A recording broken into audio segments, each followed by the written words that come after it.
আপনারা উত্তর কোরিয়ার কথা শুনেছেন, কিং জন উনের কথা শুনেছেন। ম্যাচ হারার পরে উত্তর কোরিয়ার ফুটবলারদের সাথে কীরকম দুর্ভাগ্যজনক ঘটনা ঘটেছে সেটাও জেনেছেন। কিন্তু এশিয়ার মধ্যে পার্সিয়ান অঞ্চল, এখানে ফুটবলাররা এশিয়া কাপ কোয়ালিফাই করতে ব্যর্থ হওয়ার কারণে তাদের সাথে ঘটে যাওয়া অমানবিক একটা ঘটনা। হ্যাঁ, সেটা হচ্ছে ইরাক।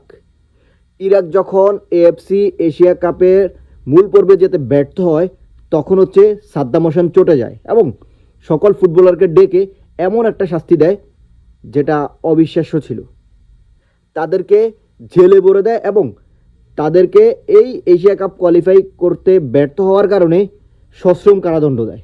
এই ঘটনা বলতে গিয়ে ইরানের একজন সাবেক ফুটবলার কেঁদেই ফেলেছিলেন। ফুটবলটা মানুষ এমন একটা পর্যায়ে নিয়ে গেছে যেটা হচ্ছে মানুষের অস্তিত্ব, আধিপত্য জানান দেওয়ার জন্য ব্যবহার করে থাকে। শুধুমাত্র ফুটবল একটা খেলার পর্যায়ে নেই বা একটা বিনোদনের পর্যায়ে নেই, একটা জাতি, একটা গোষ্ঠীর আধিপত্য জানান দেওয়ার প্রধান অস্ত্র হচ্ছে ফুটবল। ফুটবলকে কেন্দ্র করে বিশ্বে বিভিন্ন আজীব আজীব ঘটনা ঘটে গেছে, যেটা হচ্ছে আমরা অনেকেই জানি না। তো আমি চেষ্টা করবো আপনাদের জানানোর জন্য। তো যারা আমার চ্যানেলে নতুন তারা অবশ্যই আমার পেজটি ফলো করে দিবেন, চ্যানেলটি সাবস্ক্রাইব করে দিবেন। আল্লাহ হাফেজ।